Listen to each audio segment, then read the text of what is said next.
so we'll go ahead and get started while a few more people coming in. First, I'd like to thank the Post Office and the Division of the Humanities for making this event possible. I also wanted to ask people to join us for a reception afterwards. Invite you. I'm Judith Goldman. I'm a Harper Schmidt Fellow, teaches in the Humanities Core here, and I will also be teaching the Creative Writing Department next quarter, teaching a class on sound.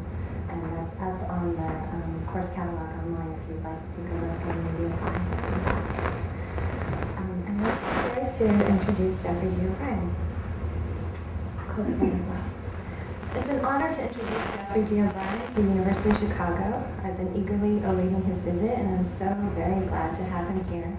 O'Brien is the author of 3 books on University of California Press, including the Guns and Flags Project, Green and Gray, which won a Book of the Year award from Publishers Weekly, and his most recent title, which is due out in 2011, Metrical.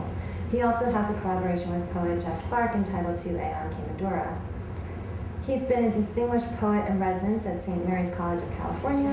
O'Brien has also taught in the Prison University Project at Patton University at San Quentin for the last 3 years, and this semester he is a visiting professor at the University of Iowa's Writers' Workshop, where he earned his MFA. Information. Poignant and subtle notice of micro-orchestrations, domestic and urban, in friendship and in politics, habits, tacit arrangements, gestures, annoyances, correspondences beyond coincidence may creep into O'Brien's poems in Green and Gray. Yet they are often less referential than about problems of reference, as in the paragonic agon of the first line of a paraphrase of Aragon, paraphrase itself a sonic paraphrase of Aragon. I hear, the world is there. The line adumbrates a certainty of existence, the world is there, yet speaks to a removal in language of the world to a there, the world is there, and further sends the reader to the lyric place and moment of I hear, its stylized repetition creating a further sonic material engagement. The relevant categories to O'Brien's poetry are thus present in this line in microcosm: world, mind, language, poem. This particular line stages solipsism as a problem of language, and while O'Brien's poems at times playfully indulge this kind of evasion, they often embody more serious encounters with the hermeticism that mind, language, and poetic forms may engender. To put this another way, O'Brien's poems often revolve around problems of abstraction and language, recognizing and using its power, as well as reflecting on and grieving its capacity for violence and promoting misconstrual. They also acknowledge that language is not only thought's medium, but also its crutch and toy, and even its nemesis. Which is to say that abstraction in O'Brien's hands is not simply the motion of raising pieces of the world to reified concepts, but a matter of performing abstractive relations or operations on linguistic abstraction itself. The poems turn and trope on their frugal elemental components. They are forms of rumination on worldly predicaments by means of the language and text that always already mediate them for us. As O'Brien's sublating of particulars could not be less triumphalist, however, for it reveals the world as prepossessed by thought and sets about corroding the mind's alleged propriety through language over the world by performing in endlessly inventive ways language turning back on itself, whether in figure, grammar, or as subtends all meaning, words, material aspects. This is both an aesthetic, a sensual and effective project, as well as an ethical one. Words and phrases, simple, and because simple, highly semiotically, historically, and literarily freighted, are raised up to the utopia or no place of the page of the poem, only also to be lifted off of it in gorgeous sonority. Then again, it is precisely this putative utopia of poetry and the almost pre-programmed quality of particularly gem-like verse that Geoffrey's book critiques, formally concerned and beautiful as it may be.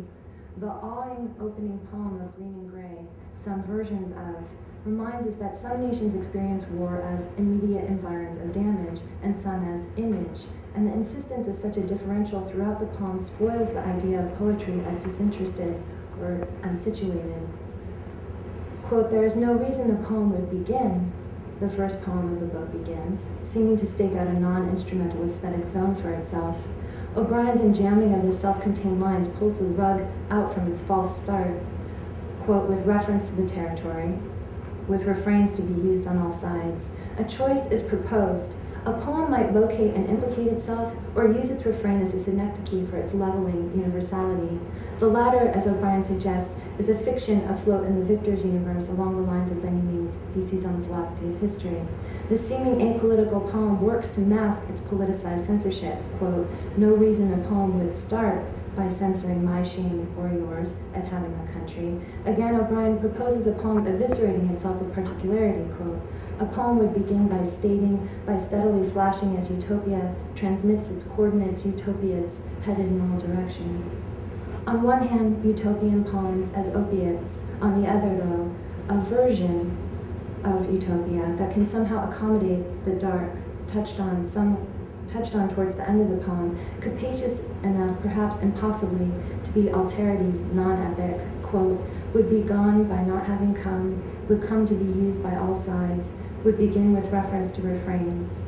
Through its multiple strands of repetition, O'Brien's poem forces refrain to become a magnet, dragging its shaggy train of gritty iron filings with it, a history of self-deferring. Though the jacket copy of Green and Grain mentions the book makes poetry out of, quote, the Patriot Act and the poverty of presidential speech, and that's of the last administration, it ends by noting, quote, these are poems whose materials remember their former use, the gray of the city and the green it used to be, as though they were urban eclogues mourning natural ecologies. But the poems have free access to their stylized language of nature.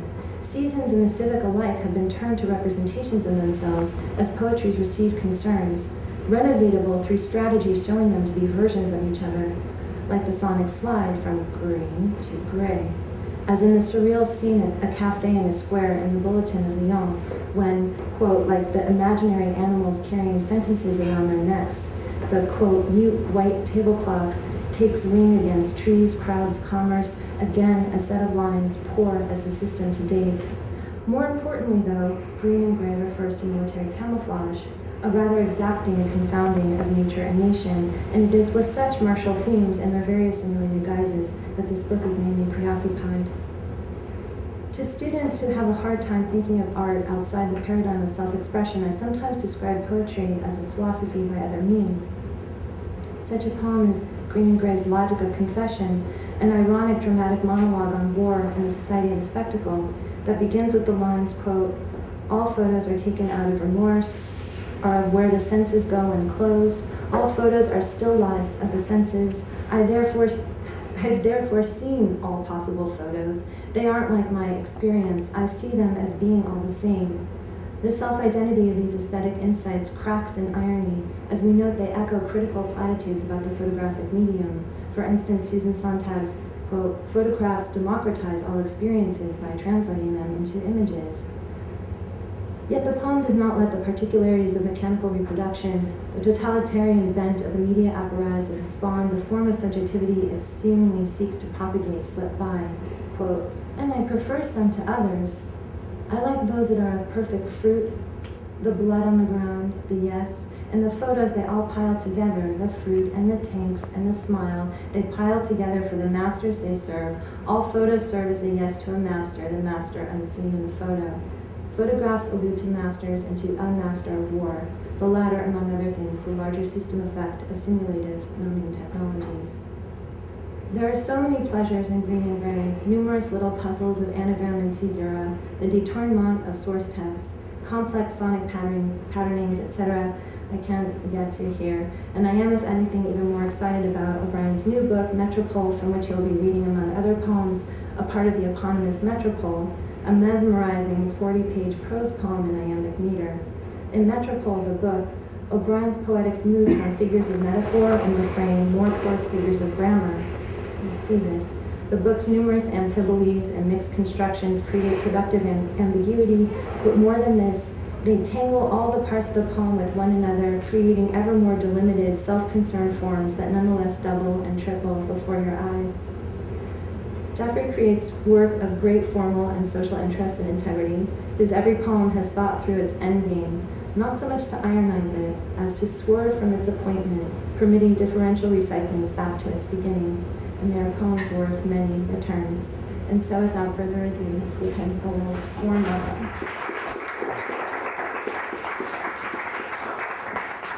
I think I'm going to take Judith with me when I leave.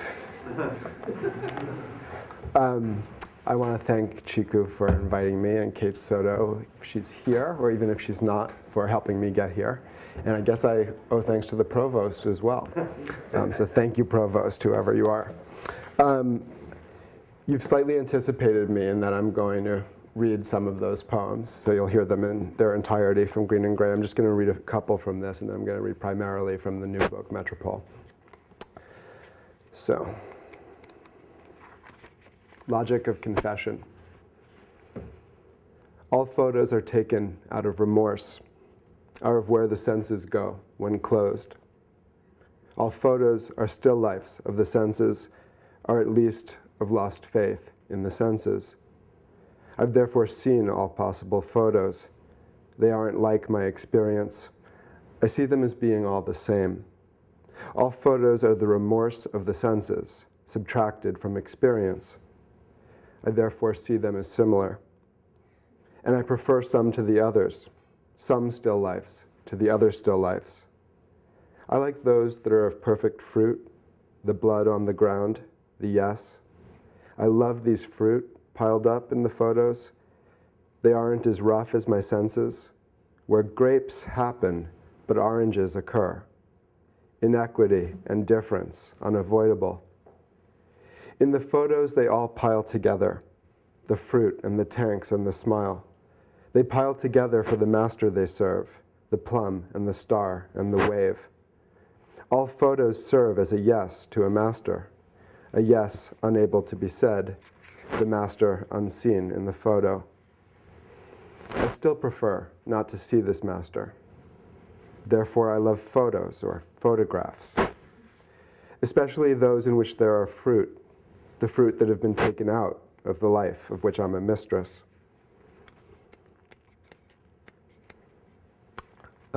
This poem, The New, like the poem after it, is sort of a lopping off of a longer title that's not mine. In this case, La Vida Nuova. So this is The New instead of The New Life, and it's composed just about entirely of time indexes from the different chapters of La Vida Nuova. I was interested in how long it took him to describe an instantaneous conversion. The New, even though he calls it a little book. From that time onwards, one day it happened during that time, for so long after the departure, a few days after, when I returned, whenever and wherever. Now, returning to my subject, after that which I described, after the battle of conflicting thoughts, after this strange transformation, when I had finished this, when I had written this, as many people had guessed, then it happened, when this had circulated, when I had discussed it. Not many days after that, a few days after this delirious dream, at this point someone of whom I have spoken, after this I began. I was still composing this. Now, according to the way of reckoning time, after I had departed, from now on, when this had been composed, when I had written this, when the day came, afterwards, for some time, from then on, wherever the sight of this had an effect, the appearance of this wrought in me, in opposition to this, after this tribulation, later, after this, and to this end. And here's the other lopped title, some versions of, which some people in the room will know should have pastoral after it. Some versions of. There is no reason a poem would begin with reference to the territory, with refrains to be used by all sides. No reason a poem would begin if, and only if, or with refrains for a territory already conquered. Invincible, a shining example of immediate environs, of damage and its image. There is no reason a poem would begin, the woods are white and black, green leaves blue at certain hours, or the woods differed, a poem beginning you, the thing at either end of a gun, sundown or colony, would begin as aftermaths of persons. No reason in or by a flow of pronouns, of pronouncements, of capture. A poem would begin as a play of there is, and drift away. No reason a poem would begin. We brought all lights home with us. We're porters at borders in a day done slowly away with. No reason a poem would start by censoring my shame or yours at having a country or of the others. Would begin as expressive acts, stills of time, headed in all directions in wartime or peacetime, solitary, avoidable, while snow fell. Would begin, I am, is asleep in the afternoon, returns to apartments, waits in a change, steadily flashing. Would begin by describing continuous, endless materials, states of sky neither mine nor someone else's, epic fragments, neither beginning nor not. No reason a poem would begin so much and so more. Or, she hummed to himself, of the many forces, these and other nights, of the things selflessly explained, as snow or fire. No unreal season a poem would begin by stating, by steadily flashing, as utopia transmits its coordinates, utopiates, headed in all directions. No reason the mean of a life and a moment is the standard working day. The mean of a life and falling asleep the whole of summer. No reason a poem would begin a whole day before winter, whole summers before night, would be gone by night, or touched lightly in the dark, would be abandoned there, would be gone by not having come, would come to be used by all sides, would begin with reference to refrains. That idea that the average of an entire life in a single moment is the standard working day is a William Empson idea, not mine. I'm sad and happy to say. I mean, I'd be happy either way. So I am. I'm going to end with the last poem in the book, a short one called Two Classes, and that's T-O, because I think there are more than two classes. I am that member of the family of things that never leaves the house again and steps into war church each hour, that corresponds to images and on the street, your face and body and clothes, your walk and silky destinations. Without knowing it, I digest your choices and forget to connect you to the rest. You, in whom the years have changed. You, both a block and its veins, the portion, path to the places that are gone to. The music is going, if there is music. There's always some sound or other, signs of effort on the face of the air. There are those who wait in longing to hear, and those around whom dead waves flow. It's like twilight to be alive now.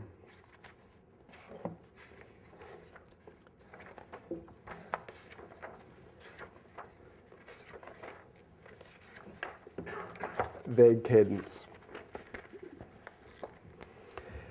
And a way of practice, the other is.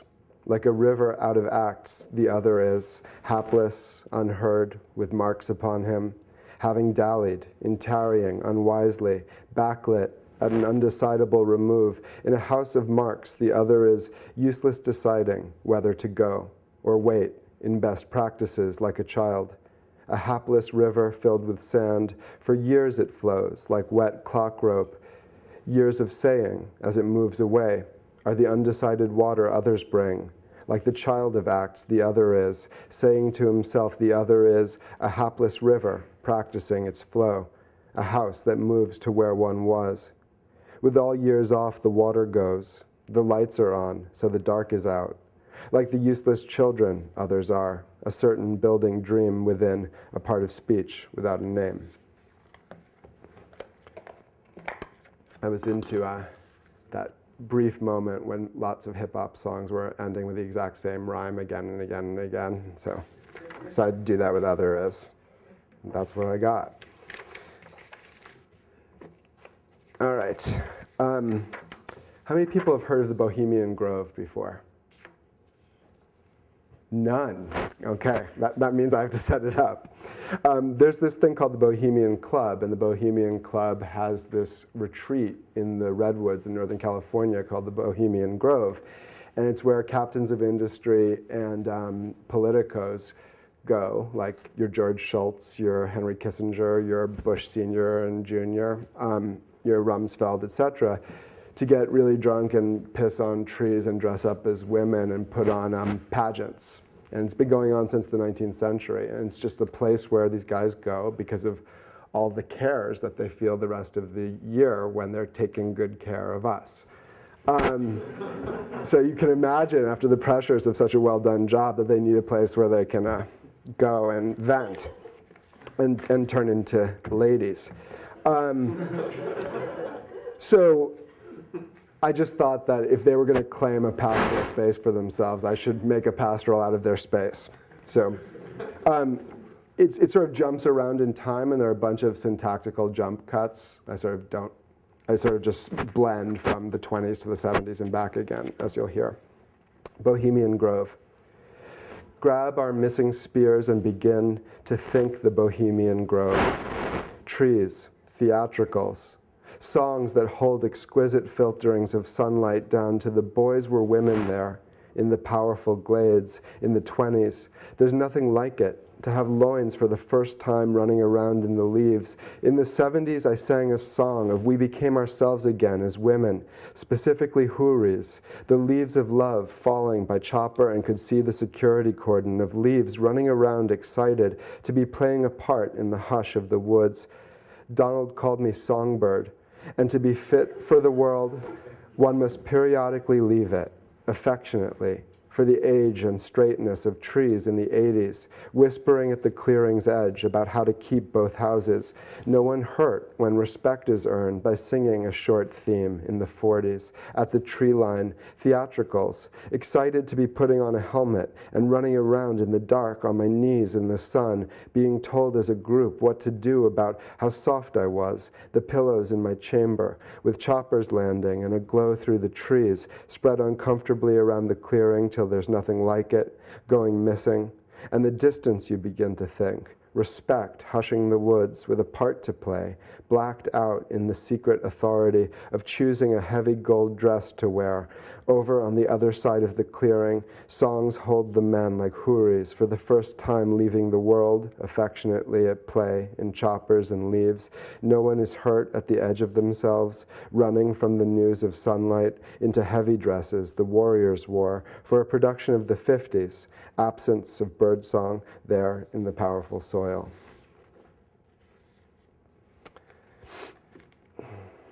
Poem beginning to end. The trees are men, men strange. Strangers come into a house to speak across a table made of trees. Waking was fighting at it, while looking at a thing you own is sleeping outdoors without knowing why. The reasons escape, so continuing to eat and drink. I think you have to in order to be ready. A cup seriously open, ready to talk or gesture with it, show the house has no roof. Men are coming in. This is a cup. We make a tableau called embarrassment at a physical past, the one prepared accordingly. Your instincts stop now.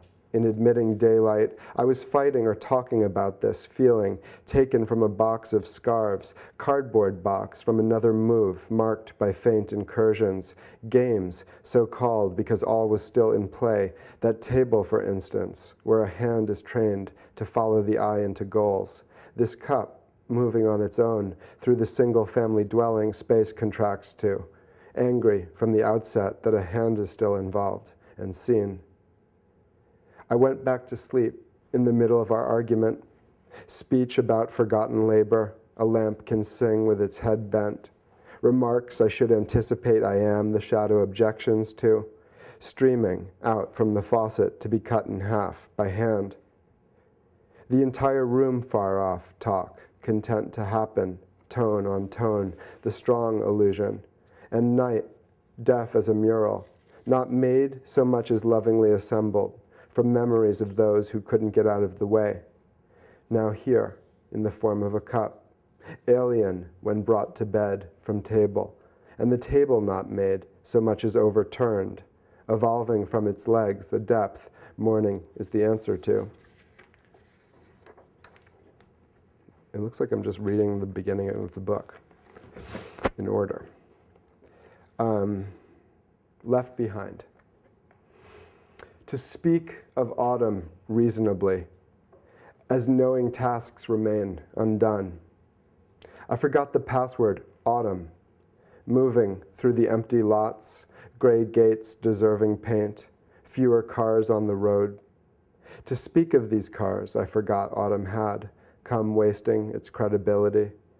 There was a gray to repaint, those rituals for keeping spring from happening.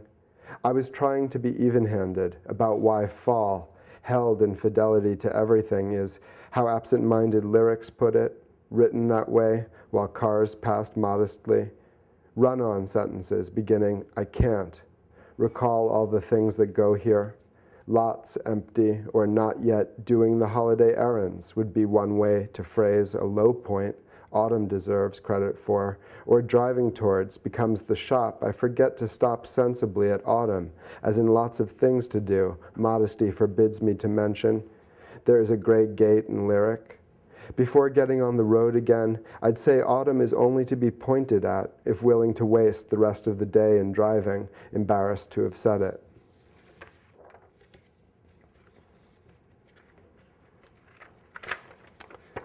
Forms of Battle. That's a title that comes from Paradise Regained. Something about the open fate, all ills flower from, smoke and rain, you can shoot the future through, reminds me of a fallen sound, less song than circular hum, defining the monotony of acts, soldiering on half a world away.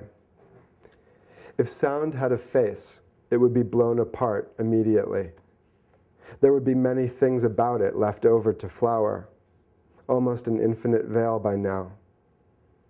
I had a friend who heard things in it, soul protection against dangers, and so I made my way across the facial terrain to be with her, balancing the head atop its act of white noise, both fun and ugly. But there we were, walking the trail, designed to reverse bad thoughts by crossing itself at several points. Unclear anything happened after, except the way we composed, a stay thrown back against the room, lights ashamed to be on and on. Nothing left but the bitter verbs of manner of motion away from a source, the pastoral jail of refrain, and so I put my head under her arm as though to leave America.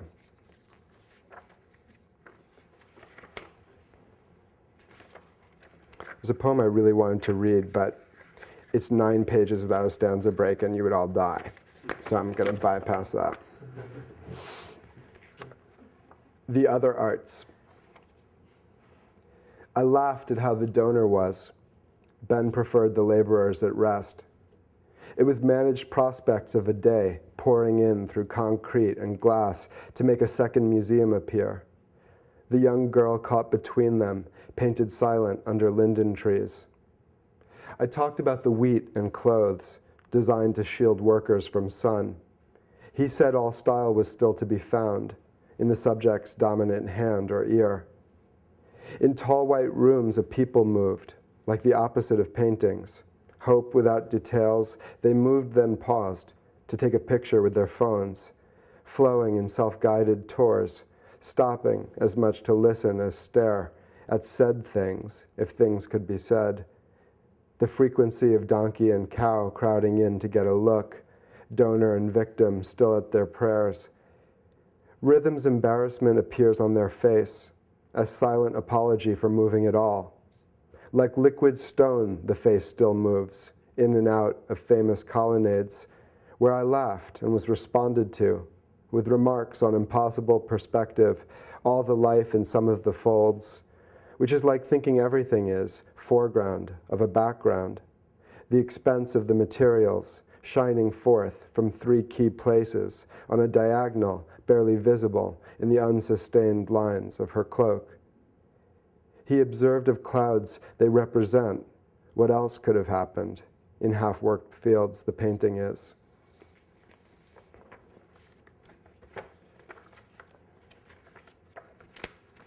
Where's that one? This is good. I'm fumbling to find a poem called Failed Catalog.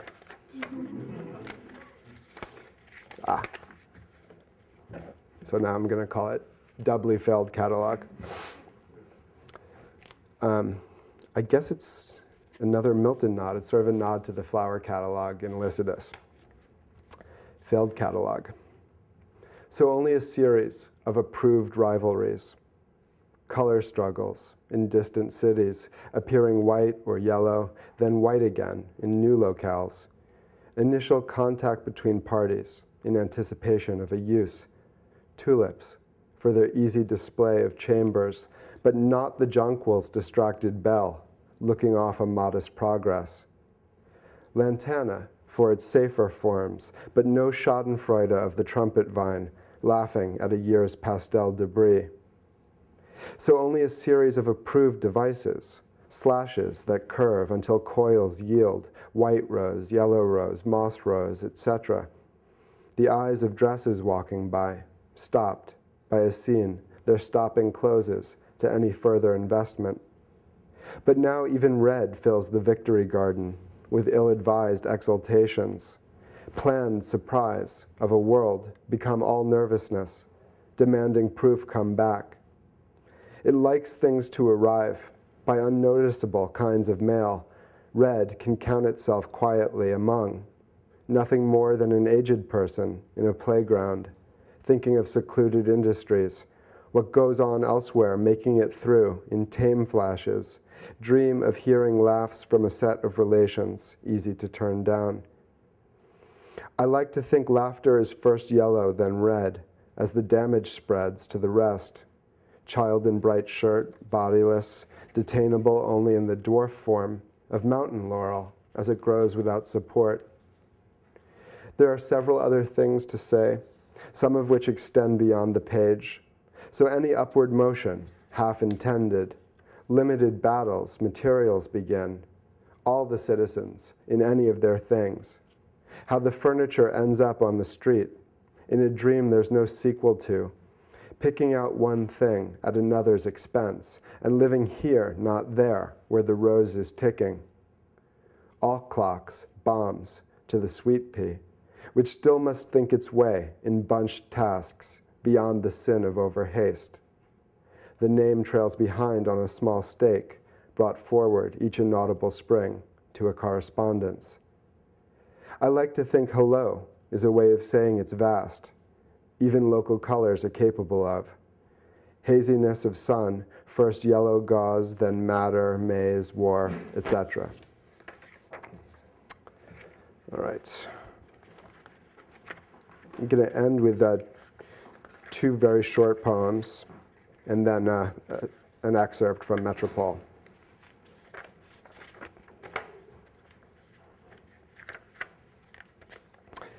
Having since moved on, I tend to look across a chain of things as lost complaints, whose taking place is its translation, made up and sealed off. I tend to pour oil on all my possessions to see what they then are, half brought and partly taken, peaks behind their sheen. Exhausted after this, ready to return from that place and its demands, unconcerned with the distant thing still on this side. Nevertheless, like a suggestion of perfume, I follow out its tendency to where some chains begin. This one, it's called To Be Read in Either Direction.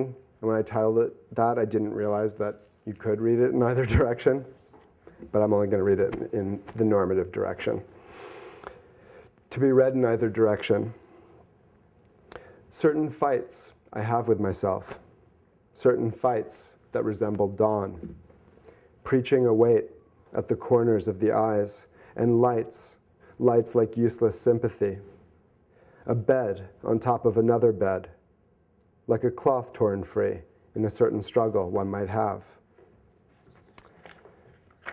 All right. I think Judith pretty much covered the structure of Metrical. It is 40 pages and it is relentlessly iambic, but it's in tiny, manageable 6-line prose stanzas. The only other thing I think to say about it is that It's really hard to read because there's one other major formal fact, which is that there are these kinds of syntactic hinges or meltings in the middle of sentences so that a word will sort of participate in two syntactic environments at once while still participating in the meter. So I'll give you an example that I don't think is in what I'm going to read so you know what I mean. The one I'm going to give you is narrating like the shift from the Ptolemaic to the Copernican, right? So it goes, the sun revolves around the earth, revolves around the sun, okay, where the earth is both subject and prepositional object. All right. And I guess it's a poem about, as I mentioned yesterday, meter and music falling into prose and being audible but not being visible. And there's a bunch of other collapsed oppositions in the poem, the two coasts, New York and California. Or as Dr. Octagon says, Earth people, New York and California. And there's a bunch of others as well, but maybe you'll hear some of them. Okay. Peripheries stream by, the hair attempting to keep pace with aftershocks, a modest laughter sends its way. A room, supposedly beyond the windowsill, the head content within a neck's quite general song. Part nurse, part soldier, citizens protect the whole, and so they fall in love with neighborhoods, with they allowed to mean all things, and neighborhoods outlasting supersession, verging on the musical in overlapping rising voices from next door, the angers that have flocked together to examine each the other's fluttering edge. I used to tell myself this story. Civics is a game of heads and tails removed, then would fall asleep to prove it. Even drifting down the storefronts to a private square, I got concerned about her chances in a world where angry pipings cross without regard. Only snow machines can quiet them, then only long enough resumption goes withstandable. Most thoughts confirm the season they occur in ends. The driver silently agreed, I'm not so sure I know why anybody pays the fare. We grew up in the 70s or 80s, then some fractures rang. I won't eat anything capable of song, and you've grown the short, invisible lead that pulls you from an appetite. A lazy panic, like the line I'm trying to remember loving quoting it for you. The flower absent from these men in evening coats or ice a step away from them espousing freely. To get citation right, you'd have to read past everything, but be someone other than the one who keeps the books. I use first person, and the second tags along. You'd need to have the contracts long before your birth, be born on Sunday, translate living as the sentences that stopping on a dime go on. Do you recall how learning when alone felt much like leaving Eastern states? The goal of reading prose was hold a stranger's gaze until its coins had shaken you, then ran to mother in the other room, but swap in jail for goal, and getting off the bus too late for other room. Replace the words with prose, with everything a walk across the park at 86th could be. The sentence, with unplanned parades dispersing slowly, blocks forgotten habits take new forms. Who are these men the winter streets impose? Quotations? Typically, I take the nearest public transit, ripped from unknown thoughts by trains arriving, go on walking through the snow, remember, stop, turn back, and yes, it's Lincoln Center. In falling right outside a lampost's glare, I lost what I went back for every 7 days. The index crashed between the pillars of the week. You'll find a massive game of solitaire in progress. Underneath the window, cops were laughing with the doorman in the dusk. I'm thinking of a statue going shopping in New York, but stopping somewhere privately, forgetting to perform. Each task contains this threat. You print the boarding pass invades the house. But he remembers holidays instead, decides to draw between all wounds a line when walking past the calendar, beginning with parked cars emitting outlines under snow where faces keep invisible, they imitate one's own debris. Their project like a flag in flight, each winter headed south confused.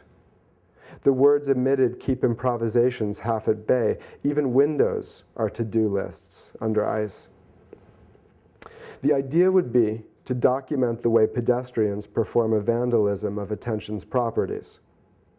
A word that once had meant resetting broken parts and algebra, then any restoration underway, now means Times Square cleaned up, risk management. So what I thought to say united in a stranger passing mannequins looks like the friends reflections overlapping make of her. The fate of choruses, to be replaced by sounds of registers and automatic weapons. Littleness transacting with the ear. I'd only say that to a man on sick leave lying down inside us, come back soon. 1 foot upon the courthouse steps, they end within the how the day went, spinning off in girlish wonder over whether there are ways to move unnoticed while asleep. If stone steps succeed, then why not stay in bed the better part of days spent practicing the color changes trees to accusations? The plaza's 3 performance halls are clad in travertine, calling out to those who cross against the light. I wanted to retain the European starling's angry self-sufficiency, released in Central Park in 1890. Streaked and dotted, streamlined beings, multiple enough it seems beside the point to measure. Wind, at certain intersections, often blows their song away. In sagging loops, they make a comedies. Indignant notes on territorial intent, I dedicate this early work to propositions overturned, branches blowing free of ice, my friends and any children they might have, the dogs allowed off-leash in Oakland and Sunol. Here I start believing song describes the power line or patio that hosts it, minus any notions of terrain. Big forces migrate through the little games released into a populace. 3 strikes laws, missing children, ads in which the happy finish off each other's sentences. Seen from above, the private life looks like a dot, but feels more like coordinated spheres. They stay related, death releases them. Her voice both bored and low, detaining strangers temporarily as on a bus at night. Walgreens bloom wherever looked for while we climb the flattened stairs. A kind of thunderous tinkling when you grip the parts you love respond. Thing makes an anagram of night comes back unchanged. The time was any evening after work, the small one getting started, though inclined to fill the cracks with comedy. I picked a navy corduroy in which I would appear before the judge.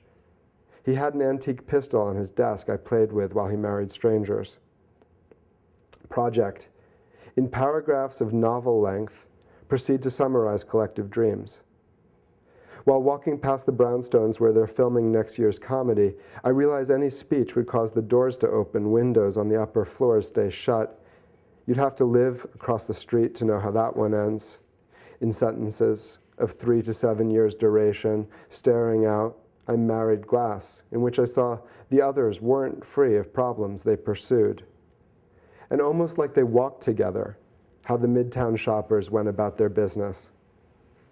I think of these pedestrians as orchestrations played on stationary bike, the ballet lessons of a class, now anxious grains of light. I live in California, lime trees, rock doves hop around in current scones. The early years, pink tags their vandals left behind on brick still visible. And looping back, she tests resistances by skating on the wrong side of the ice. I'm told this varnish can appear at certain thicknesses a shade of blue on colder days to think one's way among obliging subtleties, because the project, built by those who've disappeared, is all about the cracks. Precipitation, late fees from utilities, the same as little knocks expecting welcome. Dreamt I was a guide through misremembered verses filled with living men who then were set ablaze, the thing they made enough of heat and light to read. By now, the city parks sleep, standing up in spring, the drug of choice, politeness. They trust their vigilance if one forgets about the redder portion of the spectrum, nearest branches absently arranged. Today I might prefer examining the wall without a break. I've given up the window, waking had returned to public life. A note was wrapped around the brick. You're meant to hear as well as see what passing hours bring, that stress reactions in the feet of hurrying pedestrians resemble maps without the sound off. Families, televised, distribute twice the information. Muted, they just glow, with what the walk to work could look like if you drift off first. Ingenious that the face would capture both these processes, could swap in others, wake, and any anger hadn't disappeared. Yes, I'm saying friendship sleeps in even motivated speech, adjusting public shocks. A task. Endure neglect from passers-by, but love the painting they compose unconsciously. My laugh the errand separating those who'd walked in step, within surroundings so familiar, shorn of reasons why they wouldn't be. The walk flows private rivers past a lie of things, the Oakland docks, their disposition toward the sun. If patterned ways of getting mad at pain that can't be felt directly fall within my scope, now limited to trying anyway. Inaudible, the struggles of the grid, though blinking cursors almost have a sound. Basically, my orders are, I check the front doors locked and night's a country. Yes, other worlds appear where monologue leaves off.